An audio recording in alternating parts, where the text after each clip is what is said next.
Qala mu'allif rahimahumullah, syurutut tayammumi sab'atun. Asyartul awal ayyakuna bit-turab, wasyartu tsani ayyaksidahu ay an yaksidat turab. Syarat-syarat tayamum ada 7. Yang pertama sudah dijelaskan di pertemuan yang lalu, yakni media atau alat untuk kita bertayamum menggunakan turab, debu yang berasal dari tanah, bukan dari hancurnya batu atau dari kayu atau dari tepung, tapi dia murni berasal dari tanah atau disebut dengan debu. Itu yang pertama. Yang kedua, an yaksidahu. Nah, syarat tayamum yang kedua bertujuan untuk tayamum, atau bahasa sederhananya ada niat bertayamum. Bukan kita jalan tiba-tiba debu, ya, angin tiup membawa debu kena di wajah kita. Kita gak niat tayamum, tapi kebetulan debu itu sampai ke wajah kita, sekalian aja tayamum. Nah, itu gak bisa. Memang dari awal bertujuan untuk tayamum. Asyartu tsalis an yamsaha wajhahu wa yadayhi bidorbatain. Syarat yang ketiga mengusap wajahnya dan kedua tangannya dengan dua pukulan kedua tangan. Itu maknanya kita letakkan di mana ada debu, dorbatain, minimal 2 kali. Kalau wudu sunnah 3, tathlif. Tapi kalau tayamum sekali, 1 tepukan untuk wajah, 1 tepukan untuk tangan. Itu. Asyartur rabi', yang keempat, an yuzilan najasata awalan. Nah, ini syarat yang keempat, dia hilangkan najis terlebih dahulu. Najis yang ada dihilangkan terlebih dahulu. Lianna tayammuma taharatun dha'ifatun, karena tayamum adalah bersuci yang lemah, karena dia pengganti. Al-istibahah, kayak di dalam niat tayamum kan lil istibahati sholat, untuk membolehkan sholat. Hakikatnya tidak menghilangkan itu hadas, tapi sebagai pengganti. Nah, wudu qawi. Kalau wudu itu tohara yang kuat, hadas benar-benar terangkat. Tapi tayamum hadasnya masih ada, akan tetapi hanya sebagai bentuk pengganti, karena darurat, pengganti sesaat daripada wudu. Oleh sebab itu wajib kita hilangkan najis, karena tidak mungkin najis itu dihilangkan dengan debu. Najis hanya bisa dihilangkan dengan air. Maka sebisa mungkin kita hilangkan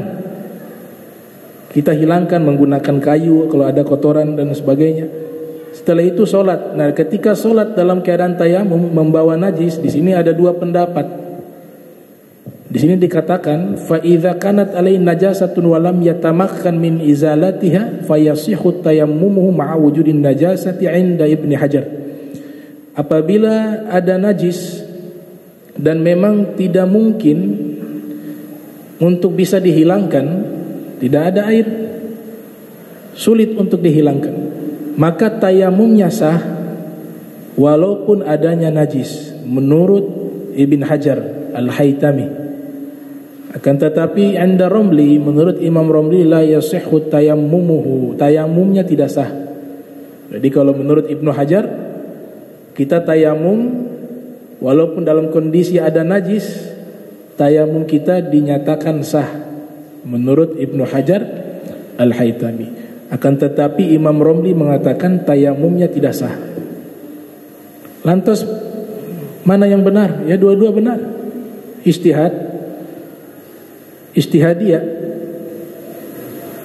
Tidak ada informasi yang sampai kepada Nabi akan masalah seperti ini.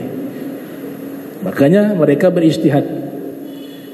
Al-Imam Abu Habs Sya'rani dalam kitab Al-Mizanul Kubra mengatakan, ada kalanya ulama tidak mendapatkan riwayatnya ada, tapi informasi itu tidak sampai kepada mereka, atau memang tidak ada. Jadi ijtihad ulama itu dua kemungkinan, ada riwayat tapi informasi tidak sampai kepada mereka, atau tidak ada riwayat. Nah di zaman mereka itu kan buku-buku sulit ditemukan. Itu hadis-hadis tersebar di berbagai negara yang berbeda. Maka disebutkan oleh para ulama, Abu Hanifah ashabu ra'yi. Abu Hanifah adalah ashabu ra'yi, cenderung kuat di dalam kias. Imam Malik ashabul athar. Imam Malik dengan murid-muridnya itu adalah mereka kuat di dalam athar, dalam riwayat, karena hadis yang ada jauh lebih banyak. Bukan berarti Imam Abu Hanifah tidak memiliki hadis, ada. Ditulis di dalam kitab Manaqib beliau oleh Ibnu Hajar Al-Haytami. Ibnu Hajar Al-Haytami menulis biografi Al-Imam Abu Hanifah. Di dalam kitab tersebut dinyatakan bahwa Abu Hanifah lahu sundukun kabirun fihi al-ahadith. Abu Hanifah itu punya satu peti khusus yang besar. Di dalamnya itu ada lembaran-lembaran yang isinya hadis Rasul sallallahu alaihi wasallam. Namun jika dibandingkan dengan Imam Malik lebih banyak. Karena tinggal di kota Madinah. Disitulah Nabi Muhammad SAW hidup. Disitulah sahabat mayoritas berada. Sehingga riwayat-riwayat hadis lebih banyak didapat orang-orang yang tinggal di Madinah dibanding di Irak. Ini penjelasan daripada Al-Imam Al-Hafiz Ibnu Katsir yang lahir tahun 700 Hijriah, wafat 774 Hijriah, dalam kitabnya Al-Bidayah wan Nihayah. Nah, kalaupun keliru dari mereka yang mereka berijtihad karena kemampuan mereka terbatas mendapatkan riwayat itu, dan mereka sudah memenuhi syarat sebagai mujtahid, kalaupun seandainya keliru mereka tidak salah, karena kemampuan badlul majhud, sudah dikerahkan kemampuan semaksimal mungkin untuk menentukan, mencari hukum dari riwayat-riwayat, dari nas. Tapi sampai di situ saja kemampuan mereka, maka mereka dimaafkan. Yang tidak boleh bukan mujtahid tapi mengambil pangkat mujtahid. Salah dan benarnya itu dianggap salah. Karena kalau benar kebetulan. Oleh sebab itu di dalam hadis yang diriwayatkan oleh Al-Imam At-Tabari di dalam tafsir Jami'ul Bayan yang lahir tahun 224 Hijriah, wafat 310 Hijriah, Nabi mengatakan, man qala fil Qur'ani bi ra'yihi faqad akhta walau asab.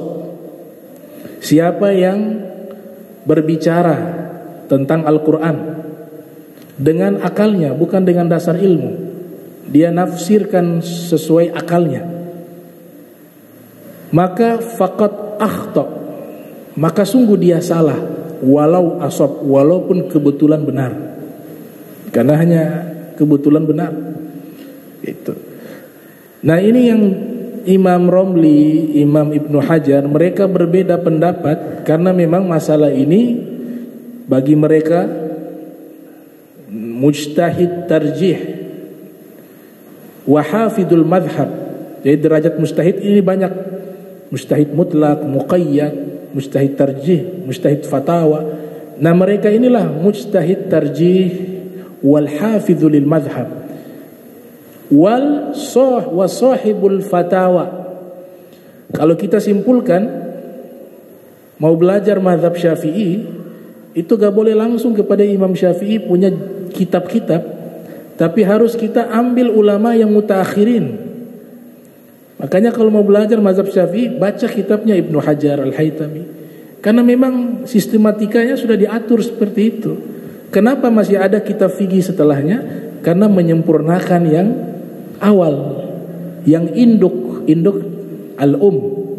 usul fikih ar-risalah. Setelahnya ulama lagi mentarjih, menseleksi, meneliti lagi riwayat-riwayat yang kuat sampai disepakati ditutup oleh Ibnu Hajar Al-Haytami dan Imam Ar-Romli. Disebut dengan mujtahid yang menjaga madhab dan menseleksi pendapat-pendapat yang kuat dan sudah diizinkan mengeluarkan fatwa hukum. Jadi merujuk kepada kitab-kitab mereka. Oleh sebab itu kalau kita lihat Al-Imam Ibnu Hajar Al-Haytami memiliki kitab namanya Fatawa Ibni Hajar. Fatawa Ibn Hajar. Susunan kitab yang paling tertinggi itu adalah Fatawa. Paling di bawah matan. Di atas matan namanya Syarhun. Di atas Syarhun namanya Hasyiyah. Di atas Hasyiyah namanya Fatawa. Ini yang paling tinggi. Karena derajat mereka sudah mencapai derajat yang sudah diizinkan berijtihad dan mengeluarkan fatwa hukum. Itu. Asyartul khamis, syarat yang kelima, an yajtahida fil qiblah qablahu 'inda Ibnu Hajar wa la yushtaratu dzalika 'inda Romli. Syarat yang kelima, berijtihad mencari kiblat sebelumnya, yaitu sebelum bertayamum menurut Ibnu Hajar, dan tidak disyaratkan itu menurut Imam Romli. Tadi kalau kita mengatakan tayamum tidak sah, ya, tayamum tidak sah menurut Imam Romli karena ada najis, dan sedangkan Ibnu Hajar menyatakan tayamumnya sah walaupun ada najis, maka nanti kasusnya berbeda jika sholat. Apakah nanti kita wajib qadha atau i'adah sholat ketika sudah mendapatkan air? Maka di sini dinyatakan wa yusalli li hurmatil waqti wa yajibul qadha indahuma. Kedua-duanya sepakat dalam masalah solatnya. Apa itu? Solatnya itu hanya sekedar menghormati waktu dan wajib mengqadha solat yang ketika dia solat bertayamum sedangkan ada najis di tubuhnya. Jadi solatnya nanti diqadha lagi. Itu kesepakatan kedua-duanya. Kesepakatan daripada Ibnu Hajar dan kesepakatan daripada Al-Imam Romli. Syarat yang keenam, ayyakuna tayammum ba'da dukhulil waqti li'anna tayammuma taharatun darurah. Syarat yang keenam yaitu tayamum sesudah masuknya waktu. Kalau wudu boleh, waktu zuhur masih lama, kita wudu jam 11 dibolehkan. Tidak ada masalah wudu. Tapi kalau tayamum harus sudah masuk waktu sholat zuhur baru tayamum. Karena nanti khawatir tahu-tahu ada air. Kalau dia awal-awal tahu-tahu ada air. Kemudian status hukum tayamumnya adalah darurat. Darurat itu dalam kaidah mengatakan bahwa wala darurata qabla dukhulil waqti. Tidak ada darurat terkecuali tidak ada darurat sebelum masuknya waktu. Jadi darurat itu harus di waktunya, tidak boleh sebelum masuk waktu. Kita tayamum jam 11, sholat zuhur, taruhlah jam 1, maka tayamum yang jam 11 tidak sah, karena belum masuk waktu sholat zuhur. Zuhur belum masuk. Tapi ketika dia dalam kasus qadha sholat, jadi dia punya sholat, misalnya sholat subuh, terlewat sholat subuhnya, tetap diwajibkan dia mengqadha sholat. Nabi SAW bersabda, man nama anni sholatin au nasiyaha fal yusalli idza dzakaraha, atau kama qala Nabi SAW. Siapa yang tertidur dari sholat atau lupa mengerjakan sholat, maka hendaklah ia sholat ketika mengingatnya. Al-Imam Syekh Nawawi Al-Bantani menyatakan bahwa al-qadha mengqadha salat hukumnya sama seperti salat 5 waktu. Apa hukumnya? Wajib. Maka tetap harus itu utang, harus diqadha. Salat subuhnya ia lewat, tidak sengaja. A'zarus salati ithnani. A'zarus salati ithnani. Uzur-uzur dalam salat ada 2. Jadi uzur ini kita dikatakan dimaafkan, tidak berdosa kalau meninggalkan sholat. Tapi yang pertama ini disebut an-naum. An-naum artinya ketiduran. Orang yang tidak sengaja mungkin ketiduran, itu masuk uzur sholat, tapi qadanya wajib. Jadi kalau diterjemahkan itu ketiduran, bukan tidur. Kalau tidur jadi adat, kebiasaan. Tidur lewat terus sampai 8 bulan misalnya, itu bukan ketiduran, memang kebiasaan. 8 bulan subuhnya lewat terus. Nah itu namanya adat, kebiasaan. Ketiduran mungkin dia capek, ya, perjalanan jauh, manusia kelewat waktu, sudah jam 7, jam 8. Ya, saya rasa semua kita alami itu. Gak ada yang jaga waktu. Dari dia balik sampai hari ini semua sholat dia jaga. Pasti ada yang kelewat. Mau kiai juga, mau ustadz juga sama. Khuliqal insanu du'ifa. Diciptakan manusia lemah. Rasul SAW juga Allah sengaja melewatkan sholat subuh 1 kali. Nabi Muhammad sengaja. Allah sengaja, bukan Nabi yang melewatkan sholat subuh. Nabi perintahkan Sayyidina Bilal, wahai Bilal, lagi melakukan perjalanan jihad fisabilillah. Wahai Bilal, saya tugaskan engkau untuk menjaga. Kemudian kalau tiba waktu subuh, bangunkan kami untuk sholat subuh. Disebutkan oleh Imam Suyuti yang lahir 849 Hijriah, wafat 911 Hijriah, dalam kitabnya Al-Lam'u fi Asbabil Wurud. Ternyata Sayyidina Bilal ketiduran juga. Beliau tertidur, matahari sudah naik, menyinari wajahnya. Wajahnya Rasul juga kena sinaran matahari. Bangun Nabi, ternyata sudah naik matahari. Kalau matahari sudah naik, sholat subuhnya sudah keluar dari waktunya. Maka dipanggillah Sayyidina Bilal, wahai Sayyidina Bilal, kenapa kau tidak bangunkan? Mohon maaf ya Rasulullah, saya ketiduran juga. Ternyata Allah sengaja membuat semuanya tertidur. Kemudian Nabi SAW perintahkan kalau begitu azan dan qomat. Azan, qomat, sudah dalam keadaan berwudu, mereka wudu, sholat. Selesai sholat tersebut, disinilah hikmah adanya qadha dalam sholat. Dari sini kasusnya, kejadiannya. Apa kata Nabi? Man nama 'ani sholatin aw nasiyaha falyusalliha idza dzakaraha. Falyusalli idza dzakaraha. Ya, man nama, siapa yang tertidur dan siapa yang dia lupa akan sholat, falyusalli, hendaklah ia melaksanakan sholat. Idza dzakaraha, ketika dia mengingatnya. Para fuqaha mengambil ini riwayat sebagai dalil adanya qadha di dalam sholat. Itu. Jadi an-naum termasuk daripada a'zarus sholat, ketiduran. Yang kedua namanya an-nisyan. An-nisyan itu lupa, kelupaan. Nah, lupa di sini dirinci oleh para fuqaha sebagaimana disebut dalam kitab Fathul Ali. Kalau lupanya dalam perkara haram, maka bukan masuk uzur sholat, dia berdosa. Misalnya dia main judi, main gaplek, main kartu, pakai judi, ini perbuatan haram. Tapi orangnya rajin sholat, main.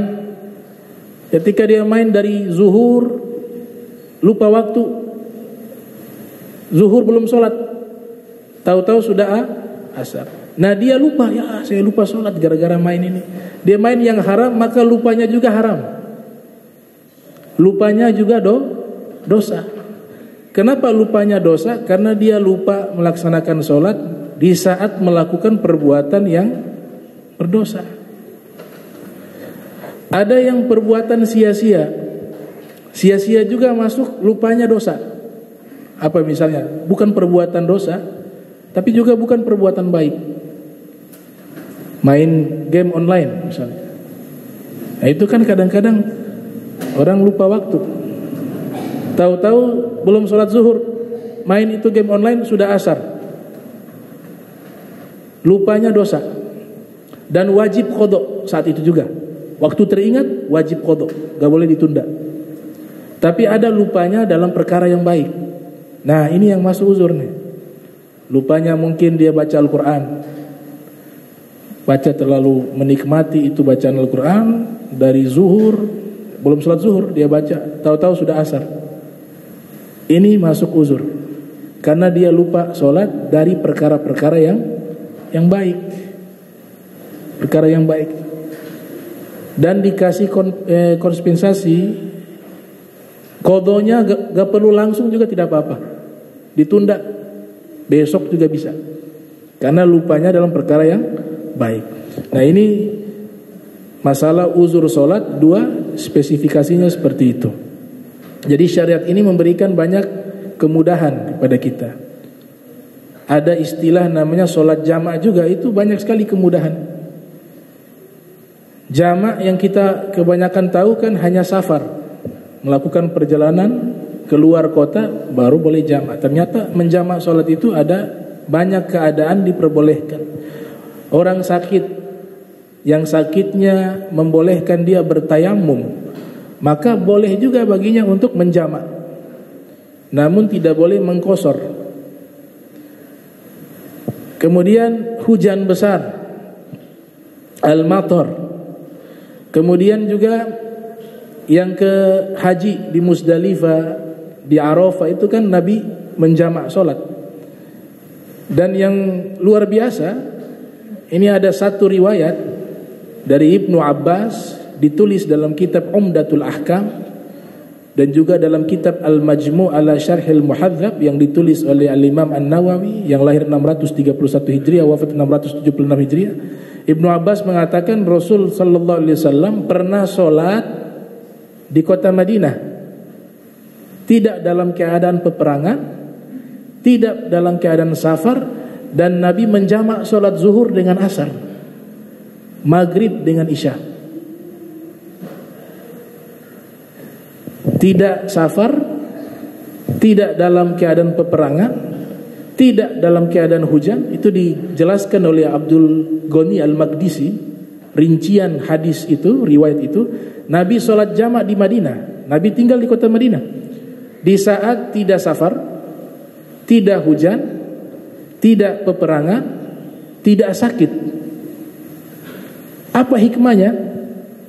Nabi sengaja sholat jamak pada waktu itu agar nanti menjadi kemudahan untuk umatnya. Keluarlah hukum. Jadi boleh juga, boleh tanpa kita safar, tanpa kita sakit, tanpa kita mengalami adanya hujan yang besar, atau yang dibahas oleh para fuqaha asbabu al-jam'i, sebab-sebab jamak. Ternyata ada satu memang tidak dimasukkan dalam kitab fikih. Kenapa? Takut jadi kebiasaan menjamak sholat. Nah, para fuqaha mengatakan Nabi sengaja melakukan itu untuk memberikan kemudahan kepada umatnya dalam kondisi terpaksa. Contoh, dokter mau operasi lama ini, dari zuhur sampai maghrib misalnya, ada operasinya panjang seperti itu. Jadi Rasulullah itu sudah lihat itu masa depan bagaimana nantinya. Ini syariat bukan syariat abal-abal. Ini syariat canggih. Dia operasi dari zuhur Sebelum zuhur sudah operasi. Kalau dia keluar sholat, ini pasien bisa bahaya nih. Dia harus lihat terus. Maka cara enggak? Dia jamak. Dia tidak sakit, dia tidak safar, dia tidak berperang. Tapi waktu itu memang sangat dibutuhkan, dia harus ada di situ. Jamak walaupun dia ada di tempat tinggalnya. Dia rawat itu. Dia jamak zuhur dengan asar tanpa dikosor. Pengantin.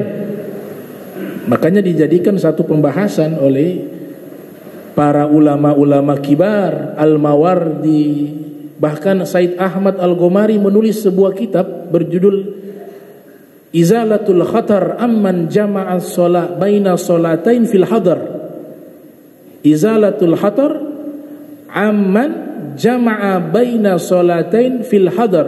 Artinya menghilangkan bahaya bagi orang yang menjamak dua solat di saat ada di tempat mukim. Itu nama kitabnya.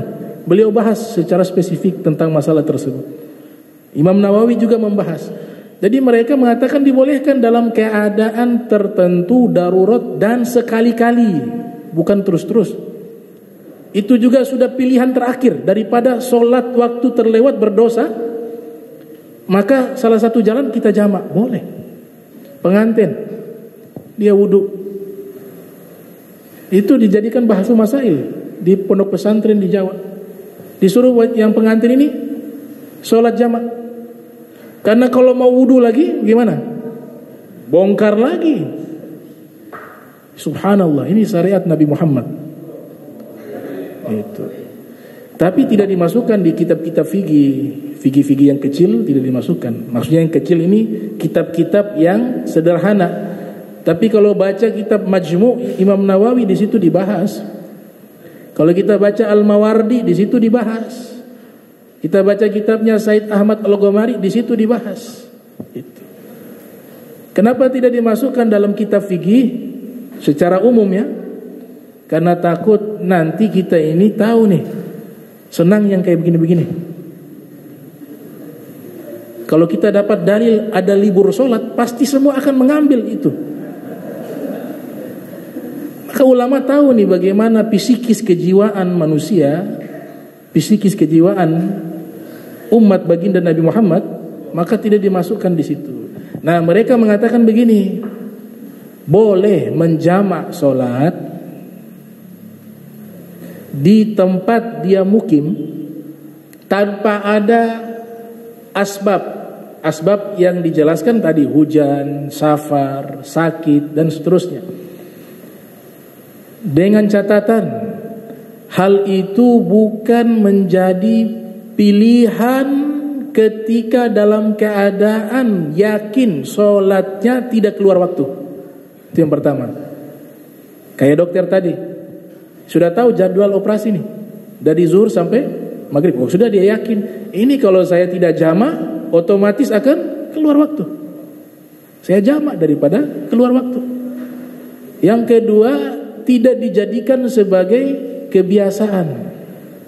Nanti mulailah ujur-ujur yang sedikit-sedikit dia jamak lagi. Ujur-ujur yang sebenarnya masih bisa dia sholat secara normal, tapi dia mengambil nih rukhsah ini. Nah, itu yang dikasih syarat oleh Imam Nawawi. Nah, kemudian mas'alatu hunak suratun wahidatun yasihu fiha tayammumu qabla dukhulil waqti fama hiya. Ada satu masalah di sini yang dimana tayamumnya sah walaupun sebelum masuk waktu, yaitu idza tayammama liqada'in fa'itatin maktubatin liqada'i fa'itatin maktubatin fi waqti duha qabla dukhulil waqti sholati zuhur. Tadi yang saya katakan, dia tayamum untuk mengqadha salat. Misalnya salat subuh dia mau qadha, tadi kelewat salat subuh. Ternyata ketika sudah niat ingin mengqadha di waktu duha, dia sudah tayamum. Tayamumnya niatnya qadha salat. Tahu-tahu dia lupa, akhirnya masuk waktu salat zuhur. Maka dia salat menggunakan tayamum yang dia gunakan tadi di waktu duha, itu dibolehkan dalam masalah ini. Kalau yang normal tadi kan tidak bisa, kecuali sudah masuk waktu baru tayamum. Tapi yang ini boleh. Walam yusallil faita hatta dakhala waqti salati zuhri fahuna yajuz lahu ay yusalli zuhra bi tayammul alladhi kana qabla dukhulil waqti. Maka dibolehkan baginya untuk salat zuhur dengan tayamum yang dia lakukan sebelum masuknya waktu. Asyartu sabi, syarat yang ketujuh, ay yatayammama likulli fardin. Tayamum itu hanya boleh satu fardu saja. Jadi kalau mau salat zuhur dia tayamum. Nanti kalau asar dia tayamum lagi, begitu. Mau batal tidak batal, tetap dia tayamum. Hal-hal yang membatalkan wudu juga berlaku sama, membatalkan tayamum. Tapi beda aja kalau wudu, selama dia tidak batal, kita bisa lanjut sholat yang lain, selama tidak batal. Tapi kalau tayamum tidak, setiap sholat fardu wajib tayamum lagi. Gitu. Walaupun tidak batal. Ada perbedaan, maka ulama menulis kitab Al-Farqu Baina Tayammum wal Wudu. Perbedaan antara tayamum dan wudu. Di situ di antara perbedaan antara tayamum dan wudu, kalau tayamum cincin wajib dibuka. Cincin. Karena debu tidak bisa masuk.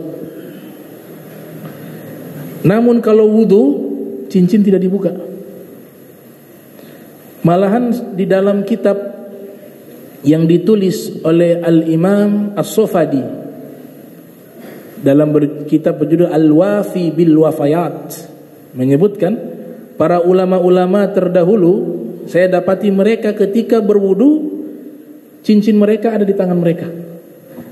Cuma disunnahkan yataharraku, ketika wudu menggerak-gerakkan sehingga air bisa masuk. Ini perbedaan antara tayamum dengan wudu. Tapi kalau tayamum harus dilepas, wajib dilepas. Itu perbedaan pertama. Yang kedua, ketika berwudu sunnahnya 3 kali. 3 kali usapan, 3 kali siraman. Tapi kalau tayamum 3 kalinya makruh. 3 kalinya makruh. Memperbanyak mengusap dalam tayamum justru dia makruh. Yang ketiga, wudu itu ada kesunahan namanya tajdidul wudu, memperbaharui wudu. Wudu kita belum batal, tapi kita mau wudu lagi, boleh. Atau hilangkan keraguan, sudah batal apa belum ya? Sebenarnya kalau keraguannya antara sudah batal apa belum, itu sebenarnya dia harus meyakini belum batal. Karena asalnya dia sudah wudu. Al-yakin la yuzalu bisyak. Yakin tidak bisa dihilangkan dengan keraguan. Tapi kalau ragunya sudah wudu apa belum ya, maka dia harus wudu. Kalau kita ragunya sudah batal apa belum, kita yakinkan, oh belum batal, boleh.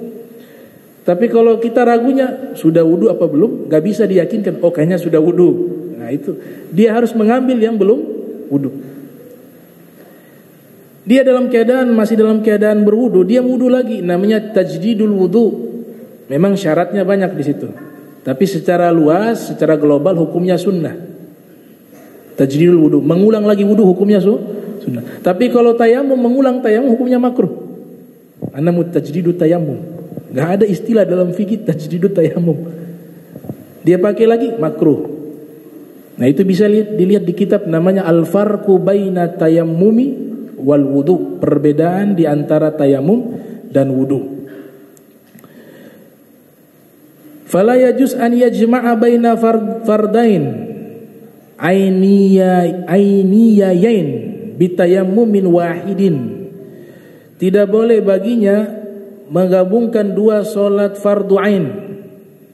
Zuhur dia tayamum solat zuhur, 1 fardu. Kemudian tidak batal dia tayamumnya. Asar dia masih menggunakan tayamum yang solat zuhur. Itu tidak boleh. Tadi saya katakan tidak boleh menggabungkan ya fardu ain ketika menggunakan tayamum, kecuali dia mengulang lagi tayamumnya. Wa yajuz lahu an yajma'a bainal fardi aini wa fardil kifayah. Nah boleh jika dia menggabung fardu ain dengan fardu kifayah. Dia lagi tayamum sholat zuhur, habis sholat zuhur ada jenazah. Sholat jenazah kan fardu kifayah. Dia tidak perlu tayamum lagi, pakai tayamum tadi boleh. Ini ceritanya air tidak ada. Ceritanya air tidak ada.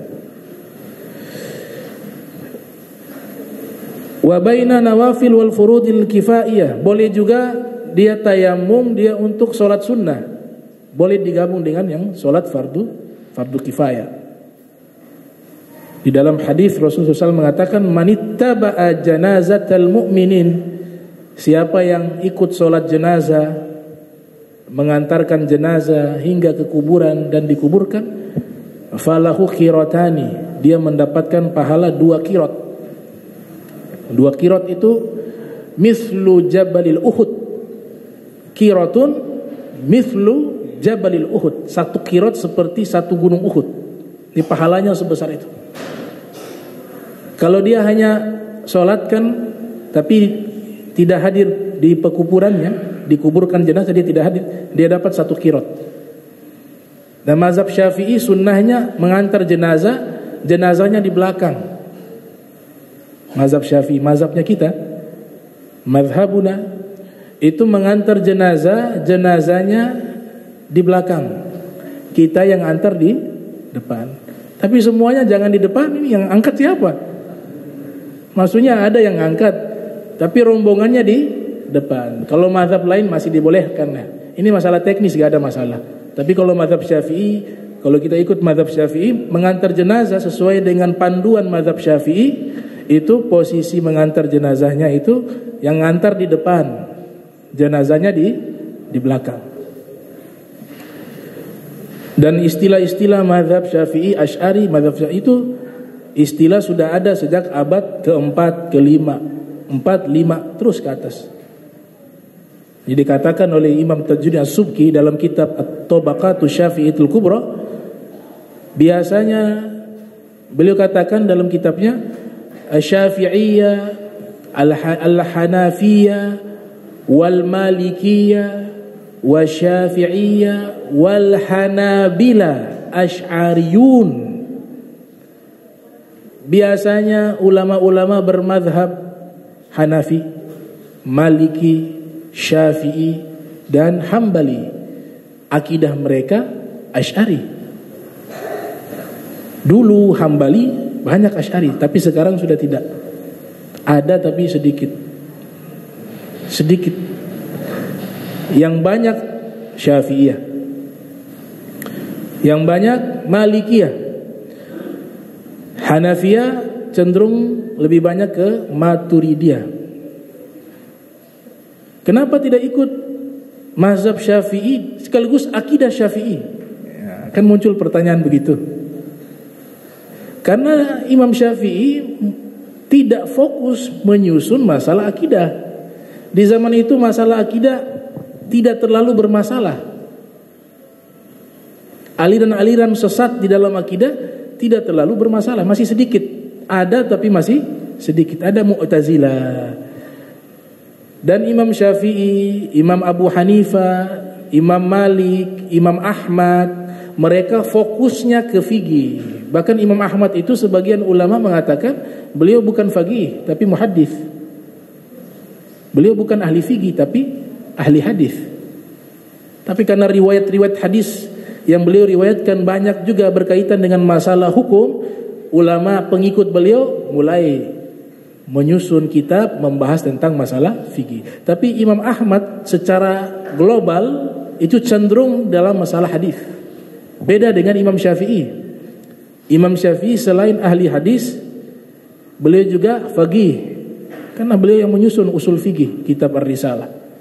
Nah, di zaman mereka masalah akidah tidak menjadi fokus utama di dalam menyusun kitab kecuali Abu Hanifah.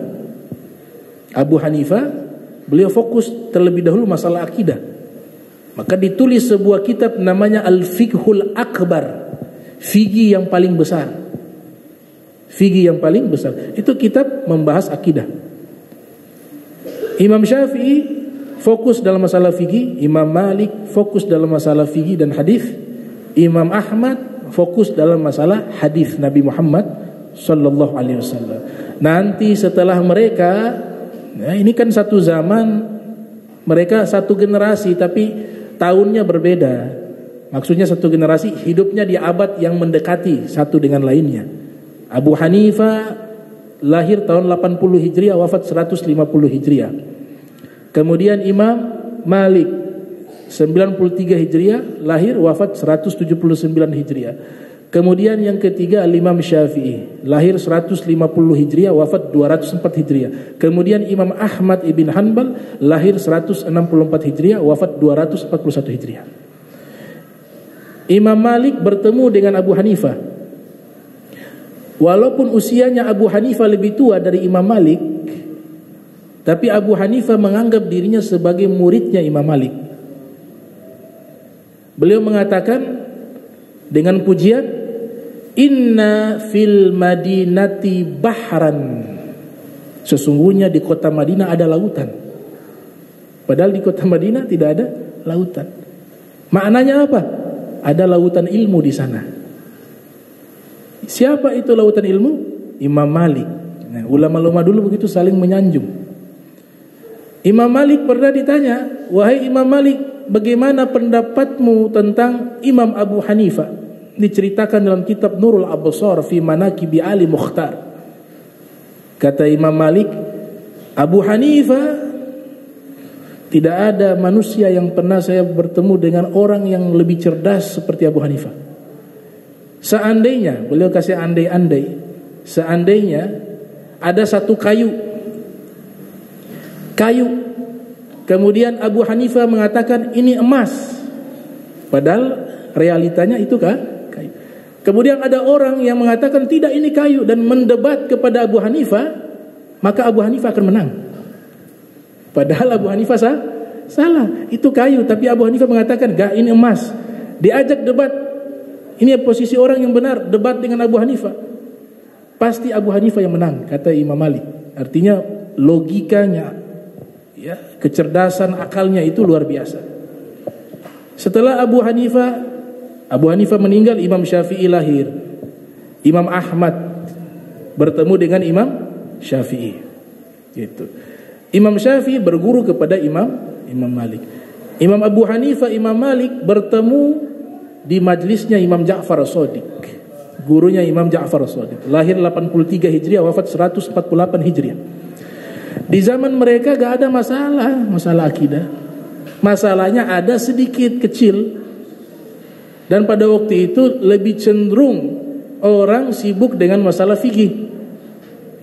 Nanti setelah tahun 260 Hijriah, lahirlah seorang ulama bernama Al-Imam Abu Hasan Al-Asy'ari.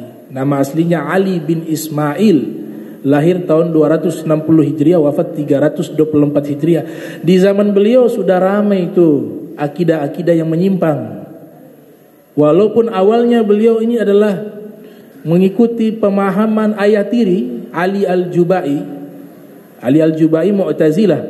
Tapi setelah itu beliau bertobat dan ikut pemikiran akidah ahli hadis. Dan beliau mengumpulkan, bukan menciptakan, mengumpulkan akidah-akidah ulama sebelumnya, termasuk Imam Syafi'i, Abu Hanifah, Imam Ahmad, Imam Malik.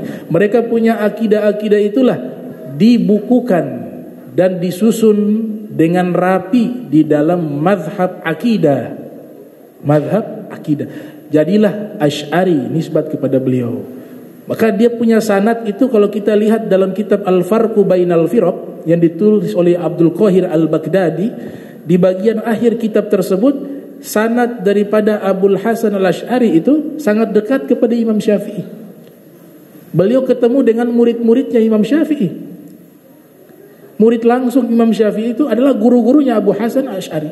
Beliau belajar kepada ulama lintas mazhab, ulama besar mazhab Hambali beliau belajar. Al-Barbahari namanya kalau Hambali, Al-Imam Al-Barbahari.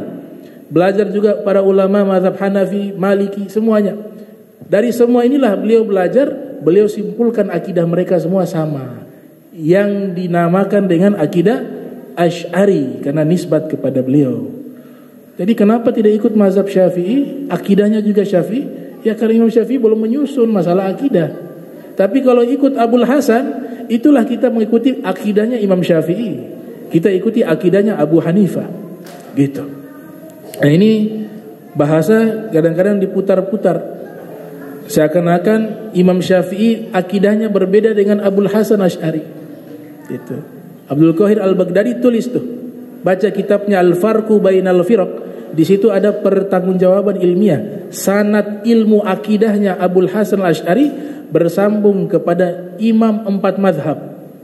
Imam Abu Hanifah, Imam Malik, Imam Syafi'i dan Imam Ahmad bin Hanbal. Ini. Wa syartu sabi' wa khutbatul jum'at kal fardil aini 'inda Ibnu Hajar khilafan li Romli.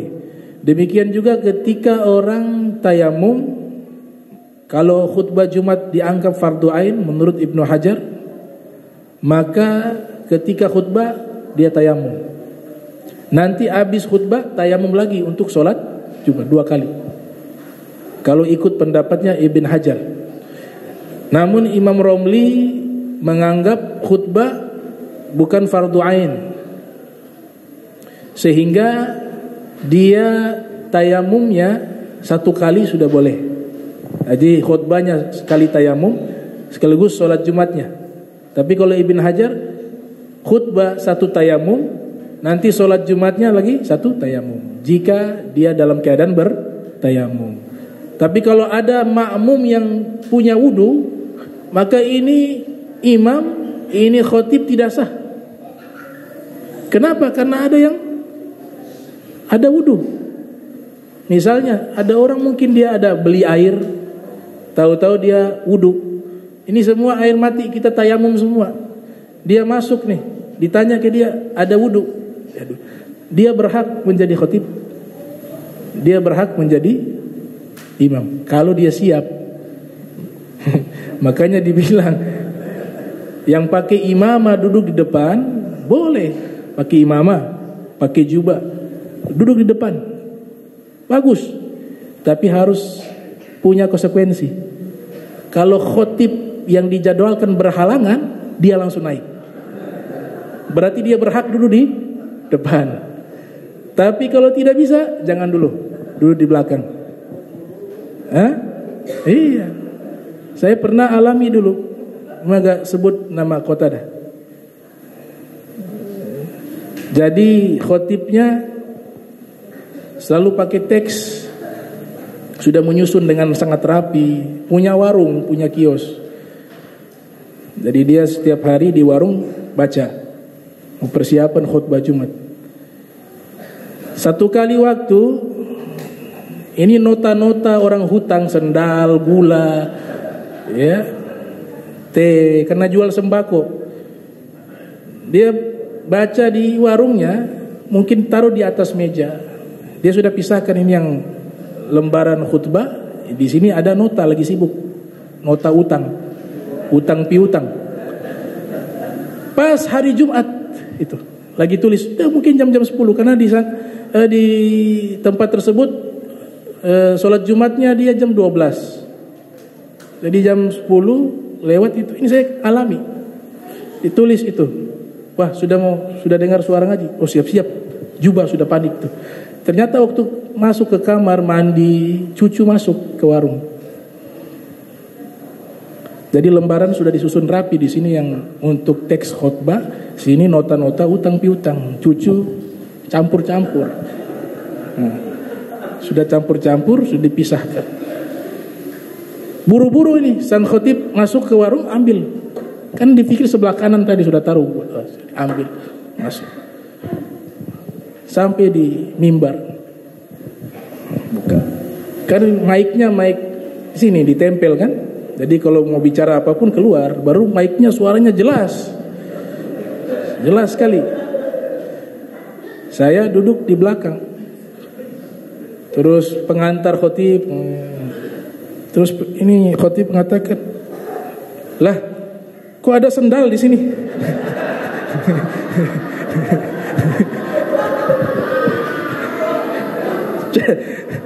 cari sudah nota semua, sendal, gula. Jadi bicara, lah gula, lah kok sendal? Untung waktu itu ada kiai di depan, udah bingung, itu sudah bukan isi khutbah, isi nota semua. Panik, ini kiai disuruh lepas mic, turun diganti oleh kiai. Itu kejadian. Itu. Nah ini kan bahaya. Jadi kalau yang teks-teks siap-siap, jangan sampai cucu tukar itu. Ya, halamannya saja kalau ditukar jadi kacau. Gitu. Ini ditukar dengan nota-nota hutang piutang. Gitu. Nah saya rasa itu pulang cucunya pasti dicari itu. Itu. Hakada. Nah jadi khutbah seperti itu. Ada hal yang menarik di sini, dikatakan bahwa an yuzilan najasata awalan, yaitu menghilangkan najis terlebih dahulu. Ini berlaku kepada semua, mau wudu, mau mandi wajib, mau tayamum, itu harusnya semuanya sudah bersih dulu. Seperti kita kalau mau mandi janabah, itu jangan dulu mandi janabah kecuali sudah bersihkan dulu. Takut ada yang noda, ya, ada kena spidol atau lain sebagainya. Kita bersihkan dulu baru kita mandi janabah, sehingga tidak terhalang itu air sampai ke anggota tubuh kita. Saya baca kitab Sirah Nabawiyah, ini berkaitan tentang masalah najis, ditulis oleh Syekh Albani.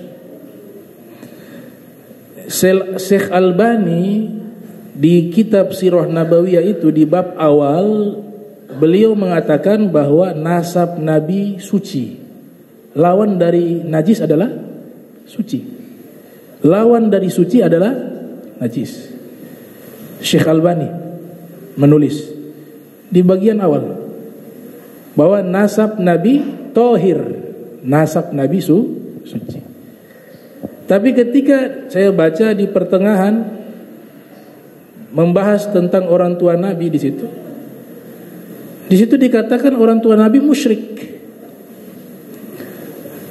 Ini kan tanakut, kontradiktif pemikiran yang saling bertabrakan. Di awal dikatakan nasab suci, di pertengahan dikatakan musyrik. Musyrik dalam Al-Quran Allah sebutkan najis. Innamal musyrikuna najas. Orang-orang musyrik najis. Kenapa tidak najisun tapi najas? Apa bedanya najasun dengan najisun? Kalau najisun itu adalah bendanya itu secara konkret najis, dia nisbat kepada sifat. Tapi kalau najas perbuatan. Jadi orang musyrik itu bukan kita sentuh jadi najis, bukan. Tapi perbuatan dia menyembah kepada patung-patung sebagai Tuhan, perbuatan itulah najis. Sekarang bisa masuk akal tidak? Nasab suci tapi musyrik. Di dalam riwayat Nabi katakan lam azal unqal, saya senantiasa berpindah-pindah minal aslabi fakhirah ilal arhami tahirah. Saya berpindah-pindah dari sulbi-sulbi yang mulia ke rahim-rahim yang suci. Maknanya suci di situ secara keseluruhan, yaitu suci dalam akidahnya. Kalau memang itu musyrik, tidak mungkin Nabi katakan suci. Jadi pemikiran bertabrakan. Syekh Albani pemikirannya bertabrakan. Karena dia tahu riwayat paling banyak menyatakan nasab Nabi itu suci. Tahu. Itu Imam Suyuti menulis sebuah risalah berjudul Masalikul Hunafa fi Najati Walidai Mustafa. Kitab tersebut menjelaskan banyaknya dalil-dalil, riwayat-riwayat yang dijelaskan oleh Nabi Muhammad SAW akan kesucian nasabnya. Jadi maksud saya, kalau dikatakan nasab Nabi suci, artinya seluruh leluhur Nabi yang Nabi masuk ke dalam gen-gen mereka lewat jalur nasab, semuanya itu orang-orang yang mentauhidkan Allah Subhanahu wa taala karena dikatakan suci. Seandainya ada yang musyrik, pasti Allah Subhanahu wa taala akan perintahkan Nabi menyebut dengan kata najis sebagaimana termaktub di dalam Al-Qur'an. Jadi tanakut. Ya, ini fatwa-fatwanya tanakut. Contoh juga salat meletakkan tangan di atas dada. Itu kan fatwanya Syekh Albani. Dalam kitab Sifatus Sholatin Nabi, sifat salatnya Nabi. Itu dikatakan bab wad'uhuma ala sadr, meletakkan kedua tangan di atas dada. Jadi satu bab mengatakan begitu. Kita bukan ingin menjatuhkan, tidak, tapi kita membahas secara ilmiah. Secara ilmiah. Karena guru-guru kita juga banyak disebut namanya langsung. Kalau saya tidak menyesatkan, hanya menjelaskan. Kalau guru-guru kami setingkat mereka itu disesatkan. Disesatkan, dimusyrikkan. Kita masih berakhlak, tidak berani kita sesatkan. Penyimpangan afkar. Tapi untuk mengatakan dia musyrik, dia kafir, kita gak berani. Itu. Ini tangan di atas dada kan sekarang makin ramai. Kita bicara secara jujur saja. 4 mazhab, mazhab Hanafi, mazhab Maliki, mazhab Syafi'i, mazhab Hambali, tidak ada satupun yang berfatwa sholat meletakkan tangan di atas dada. Tidak ada. Bisa cek di dalam kitab-kitab 4 mazhab. Mazhab Hanafi menyatakan meletakkan tangan di bawah pusar ketika sholat. Tapi masalah ini jangan terbawa terlalu serius, karena masalah teknis saja, bukan masalah akidah. Tapi setidaknya kita harus menghargai pendapat ulama-ulama besar terdahulu. Jangan bawa hal-hal yang baru. Sudah bawa hal yang baru, meremehkan dan menyalahkan yang lama. Itu yang salah. Padahal terbalik. Yang salah justru yang ini. Mazhab Hanafi di bawah pusar, meletakkan kedua tangannya di bawah pusar. Mazhab Hanafi. Mereka mengambil riwayat dari Imam Ali bin Abi Thalib. Imam Ali mengatakan di dalam riwayatnya bahwa min sunnati wad'ul yamin ala shimal, daripada sunnah meletakkan tangan kanan di atas tangan kiri, tahta surrah, di bawah pusar. Ada riwayat dari Sayyidina Ali. Makanya Abu Hanifah mengambil ini. Mazhab Maliki ada 2 riwayat. Yang pertama riwayatnya tidak meletakkan tangan, tapi istirsal, dia menjulurkan ke bawah tanpa harus mengangkat tangan. Itu satu riwayatnya. Mengambil riwayat dari Abu Hurairah. Abu Hurairah menceritakan Nabi sallallahu alaihi wasallam salat takbir. Setelah takbir Nabi baca suratul Fatihah. Setelah itu Nabi ruku, i'tidal, kemudian Nabi sujud, duduk di antara 2 sujud, Nabi sujud lagi, kemudian tasyahud, salam, tanpa menjelaskan secara spesifik meletakkan tangan. Padahal Abu Hurairah sedang menjelaskan cara sholatnya Nabi. Pemahaman ini ditangkap oleh Imam Malik, berarti Nabi tidak meletakkan tangan ketika sholat. Riwayat kedua sama seperti Imam Syafi'i, yaitu meletakkan tangan di bawah dada di atas pusar. Itu mazhab Syafi'i. Mazhab Maliki riwayatnya sama begitu. Yang kedua, ada 2 pendapat. Mazhab Syafi'i di bawah dada di atas pusar.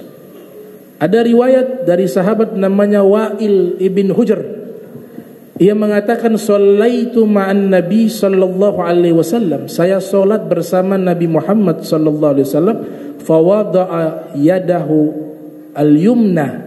Nabi meletakkan tangan kanannya ala yadihil yusra, di atas tangan kirinya. Ala, ini kalimatnya. Ala sadri. Kata ala di atas dada. Kata ala dalam bahasa Arab tidak semuanya berarti di atas dada. Al-Imam Ibnul Qayyim beliau mengatakan dalam kitab Bada'iul Fawaid nama kitabnya, bahwa tidak boleh meletakkan tangan di saat sholat persis di atas dada, kata Ibnu Qayyim. Imam Nawawi mengatakan kata ala di situ, Imam Nawawi dalam kitab Al-Majmu' beliau, dalam kitab Al-Ibana, beliau mengatakan makna ala di situ bukan di atas dada, tapi maknanya adalah dekat dengan dada, bukan di atas dada. Jadi begini, yang penting dia ada di bawah. Dalam kitab Subulus Salam karya Imam Son'ani mengatakan makna ala sadri ay tahta sadr fauqa surah, di bawah dada, di atas pusar. Menurut Imam Al-Mawardi dalam kitab Al-Hawi, makna ala tahta sadr fauqa surah. Ini pendapat mazhab Syafi'i. Mazhab Hambali menyatakan sama seperti mazhab Hanafi. Mazhab Hambali di bawah pusar. Riwayat tentang Sayyidina Ali mengatakan meletakkan tangan kanan di atas tangan kiri di bawah pusar, itu diriwayatkan oleh Imam Ahmad dalam kitab Musnad. Makanya Imam Ahmad menjadikan itu sebagai rujukan bahwa meletakkan tangan di bawah pusar. Tapi mohon maaf, yang di atas dada silakan dicari, tidak ada. Hanya fatwa baru saja ini. Fatwa baru di zaman kita ini. Ini kan meninggal tahun 99. Dalam kitab Sifatus Sholatin Nabi, sifat sholatnya Nabi. Itu masalah yang tanakut, kontradiktif dengan pendapat para ulama terdahulu. Yang berikutnya, yang ketiga, masalah bangun dari sujud dengan mengepalkan tangan. Itu juga 4 mazhab tidak ada yang mengajarkan demikian. Yang mengajarkan begitu adalah Syekh Albani.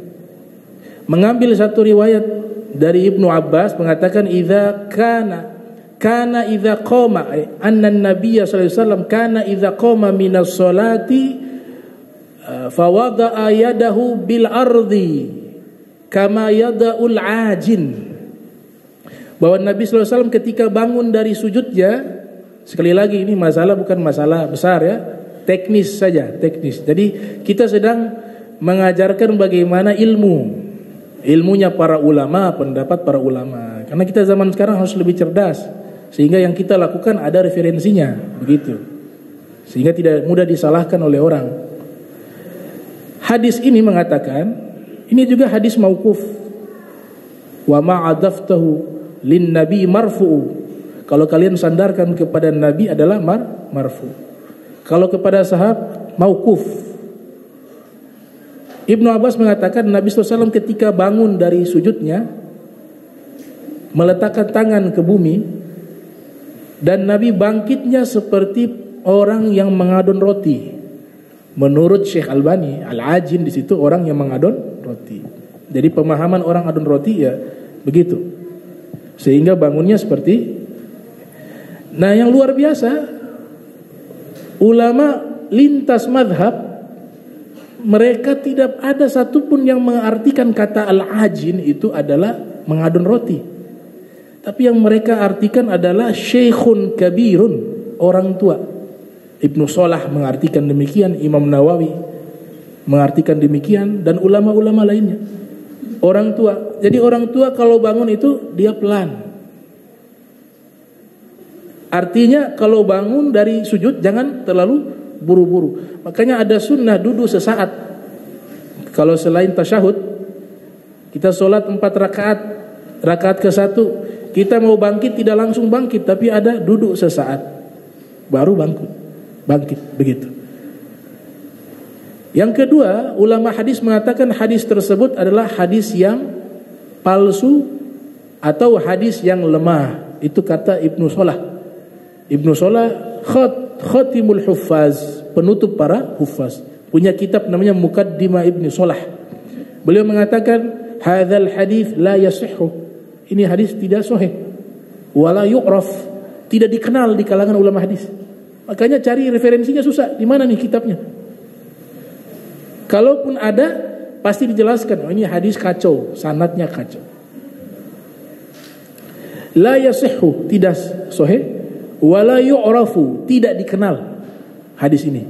Wala yajuz ayyahtajja bihi, dan tidak boleh dijadikan referensi hukum dengan hadis ini. Jadi hadis ini gak boleh dipakai hukum. Bukan yang saya maksudkan selalu kan berkoar-koar hadis harus sahih. Ini ulama hadis sudah mengatakan hadis ini hadis lemah. Kenapa dijadikan hujjah untuk mengajarkan orang pakai hadis lemah? Ulama terdahulu mengatakan hadis ini hadis lemah. Sebagian mengatakan hadis palsu. Ada dua periwayat yang bermasalah di dalam hadis tersebut. Jadi jangan nih pakai yang normal. Kalau kita baca Sahih Bukhari, ada sahabat mengatakan, saya melihat Nabi SAW ketika bangkit dari sujudnya, tangannya itu tidak dikepalkan, dibentangkan seperti ini. Itu dalam Sahih Bukhari. Kenapa tidak pakai Sahih Bukhari? Jadi ingin lepas dari mazhab, seakan-akan mengatakan, oh nahnu rijal wa hum rijal. Oh mereka itu ulama dulu hebat, ya kami juga hebat. Kami juga bisa beristihad. Padahal mereka tidak bisa lepas dari mazhab. Karena ketika mereka belajar selalu mengikuti ulama terdahulu, tidak ada yang lepas. Kalau mereka sudah tingkatan tidak bermazhab, kalau sebut hadis jangan pakai rawahul Bukhari. Rawahu dirinya langsung, rawahu saya. Tapi kan dia percaya saja itu. Ini hadis dari Bukhari, sahih. Padahal dia tidak tahu bagaimana Imam Bukhari mengatakan ini sahih. Tapi dia ikut, itu kan namanya mazhab dalam hadis. Baca kitab-kitab fikih ulama terdahulu, itu namanya mazhab di dalam fikih. Ikut akidah ulama, itu mazhab di dalam akidah.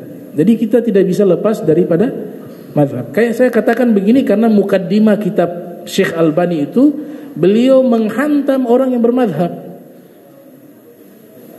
Saya tidak fitnah karena saya baca kitabnya. Ada bab khusus di situ bahwa orang-orang yang bermazhab itu adalah salah. Harusnya mereka sudah bisa sendiri. Beragama yang benar bukan seperti ini, kata dia. Begitu. Bahkan di footnote di buku cetakan yang lain mengatakan orang-orang yang mengikuti mazhab itu kal an'am, kayak hewan ternak. Kal an'am, kayak hewan ternak. Padahal beliau sendiri pun bermazhab karena meneliti hadis pakai riwayat kitabnya ulama lain. Kan hanya nukil-nukil. Neliti, nukil. Nanti kasih kesimpulan sendiri. Nukil. Ngasih kesimpulan sendiri. Ini saya sudah baca kitabnya, semuanya nukilan. Kalau memang tidak bermazhab, jangan pakai kitab mereka. Kau cari sendiri satu hadis yang langsung dari Nabi, nggak bisa. Harus bermazhab. Itulah bermazhab. Rawahu itu bermazhab. Kemudian kadang-kadang mengkritik, tapi justru menyerang balik dirinya. Misalnya mengatakan salawat ini bid'ah, salawat nariyah, salawat ini. Semuanya sesat salawat ini. Tapi ketika mengatakan Rasul sallallahu alaihi wasallam bersabda, ya, Rasul sallallahu alaihi wasallam bersabda begini. Kita harus mengikuti hadis yang dari Nabi sebagaimana sabda Nabi sallallahu alaihi wasallam. Padahal sallallahu alaihi wasallam itu hadis yang tidak pernah diajarkan oleh Nabi. Salawat yang tidak pernah diajarkan oleh Nabi. Dia ucapkan itu sallallahu alaihi wasallam. Yang ada bagaimana? Allahumma sholli ala. Gak ada itu hadis. Itu sallallahu alaihi wasallam ijtihadnya para ahli hadis di zaman abad ke-1 ke-2 Hijriah. Ketika nama Nabi disebut, mereka tambahkan tuh sallallahu alaihi wasallam. Jadi itu karya ulama murni. Yang menyalahkan salawat yang lain, dia ketika ceramah membaca salawat itu. Padahal salawat itu bukan dari Nabi sallallahu alaihi wasallam. Tapi kan isinya baik, isinya salawat. Kita hanya perintahkan secara umum bersalawat kepada Nabi. Salawat artinya doa. Maka salawat juga sama seperti doa, sesuai kebutuhan. Kalau mau rizkinya luas, cari salawat ulama susun. Ada salawat ini. Kalau mau salawat ini menyembuhkan penyakit, nah ini kan doa. Ini disusun salawat yang isinya obat. Kan salawat logatan ad-doa. Salawat secara bahasa artinya doa. Makanya saya tutup terakhir. Sayyidina Umar bertemu dengan Huzaifah al-Yamani, mengatakan, "Ya Huzaifah, kaifa asbahta?" Wahai Huzaifah, bagaimana kabarmu pagi ini? Apa kata Huzaifah? Pagi ini saya uhibbul fitnah. Saya cinta fitnah pagi ini. Wa akrahul yakin, wa akrahul haq. Saya tidak suka kebenaran. Saya cinta fitnah, saya tidak suka kebenaran. Wali, dan saya memiliki apa-apa yang tidak dimiliki oleh Allah. Saya memiliki apa-apa yang tidak dimiliki oleh Allah. Wa usolli bighairi wudu, dan saya solat tanpa wudu. Sayyidina Umar bin Khattab emosi, tanya baik-baik kabar, jawabannya nyeleneh kayak begitu. Bagaimana kabarmu? Saya suka fitnah, ya. Saya benci kebenaran. Saya memiliki sesuatu yang tidak dimiliki oleh Allah. Dan saya solat tanpa wudu. Kata Sayyidina Umar, kalau bukan dia orang dicintai oleh Nabi Muhammad, ini saya sudah pukul dia. Tapi karena saya sering melihat Nabi sayang kepada ini sahabat, namanya Sahibus Sir, julukannya. Sahibus Sirrin Nabi, intelnya Nabi Muhammad. Karena mencari informasi musuh, biasanya Huzaifah al-Yamani yang menjadi intel. Dijuluki dengan Sahibus Sirrin Nabi, intelnya Nabi Muhammad sallallahu alaihi wasallam. Pulang ke rumah Sayyidina Umar dalam ekspresi wajah emosi, marah. Imam Ali datang, kasih salam, masuk ke rumahnya Sayyidina Umar. Lihat wajahnya Sayyidina Umar menampakkan sedang marah.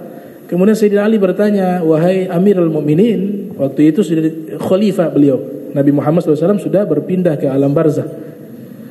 "Wahai Amirul Mukminin, saya melihat wajahmu nampak marah. Apa yang terjadi?" Maka Sayyidina Umar mengatakan, "Itu tadi saya tanya baik-baik kabarnya Huzaifah al-Yamani, dia jawabnya bikin saya sakit hati, bikin saya marah. Saya tanya bagaimana kabarmu pagi ini, dia bilang pagi ini saya suka fitnah, saya tidak suka kebenaran. Ya, saya memiliki apa yang tidak dimiliki oleh Allah, dan saya sholat tanpa wudu. Ini kan kurang ajar. Tanya kabar baik-baik, jawabnya begitu." Apa kata Sayyidina Ali? "Oh, sadaka Huzaifah. Itu yang Huzaifah katakan benar." Ah, bagaimana itu bisa benar? Tambah marah lagi nih, bisa-bisa. Bagaimana itu ucapan dikatakan benar? Maka dijelaskan oleh Imam Ali, maksud daripada Huzaifah mengatakan uhibbul fitnah, saya di pagi ini cinta kepada fitnah, itu beliau sedang jujur. Beliau di pagi ini masih suka harta, masih senang manusia, fitrahnya senang harta, senang cinta kepada anak. Nah, di dalam Al-Quran harta dan anak Allah sebut fitnah. Innama amwalukum wa auladukum fitnah. Sesungguhnya harta-harta kalian, anak-anak kalian adalah fitnah. Jadi benar apa yang dikatakan oleh Huzaifah. Hari ini uhibbul fitnah, saya suka fitnah. Yang kedua, dia mengatakan akrahul al-haq, saya tidak suka kebenaran. Itu benar, karena al-haq maknanya al-yakin. Hak artinya ya yakin. Di dalam Al-Quran Allah Ta'ala berfirman, wa'abud rabbaka hatta ya'tiyakal yakin. Beribadalah kepada Allah penciptamu hingga datang keyakinan kepadamu. Apa keyakinan di situ? Adalah al-maut, kematian. Dia jujur, dia mengatakan saya tidak suka yang namanya kebenaran. Artinya apa? Saya tidak suka mati. Benar. Nah, yang ketiga, ini yang paling kurang ajar. Yang ketiga, dia mengatakan saya memiliki sesuatu yang tidak dimiliki oleh Allah. Imam Ali mengatakan benar. Huzaifah punya anak dan istri. Allah tidak ada anak, tidak ada istri. Lam yalid walam yulad. Allah tidak melahirkan dan juga tidak dilahirkan. Tidak ada yang salah. Yang keempat, dia katakan saya sholat tanpa wudu. Itu maknanya usolli, saya sholat di situ, saya bersalawat kepada Nabi. Bukan sholat 5 waktu, bukan sholat yang kita pahami, sholat sunnah dan lain sebagainya. Makna usolli di situ, saya bersalawat kepada Nabi Muhammad bighairi wudu, tanpa wudu. Jadi salawat kepada Nabi tanpa wudu juga sah. Jadi maksudnya adalah Itu kata Imam Ali bin Abi Thalib. Nah, salawat yang saya katakan adalah doa. Sama kayak doa itu, apapun yang kita minta boleh, selama isinya baik boleh. Nah, salawat disusun oleh ulama, ada yang untuk penyakit, ada untuk diberikan tanamannya subur dan seterusnya. Itu isinya adalah doa, karena salawat itu artinya doa kepada Allah Subhanahu wa taala lewat perantara Nabi Muhammad sallallahu alaihi wasallam. Ya, mudah-mudahan Allah Subhanahu wa taala berikan kita pemahaman yang terang, hati yang diberikan cahaya, istiqamah fi ta'ah wal ibadah bijahid nabi walin nabi waliyus salihin wa ila hadratin nabi. Al-Fatihah. Bismillahirrahmanirrahim. Alhamdulillahirabbil alamin arrahmanir rahim maliki yaumiddin. Iyyaka na'budu wa iyyaka nasta'in shiratal mustaqim shiratal ladzina an'amta 'alaihim ghairil maghdubi 'alaihim. Allahumma jam'ana hadza jam'an marhuma wa tafarraqna min ba'di tafarraqa ma'zuma wa la tajal minna wa la minna syaqiyyan wa la mahruma. Allahumma nadhi qulubana an ta'alluqi biman dunak waj'alna min qaumin tuhibbuhum yuhibbunak. Subhanaka bihamdika asyhadu an la ilaha illa anta astaghfiruka wa atubu ilaik. Wa sallallahu alaihi wasallam Muhammadin wa ala alihi wa sahbihi wa barik wa sallam wa la minkum. Wassalamu alaikum warahmatullahi wabarakatuh.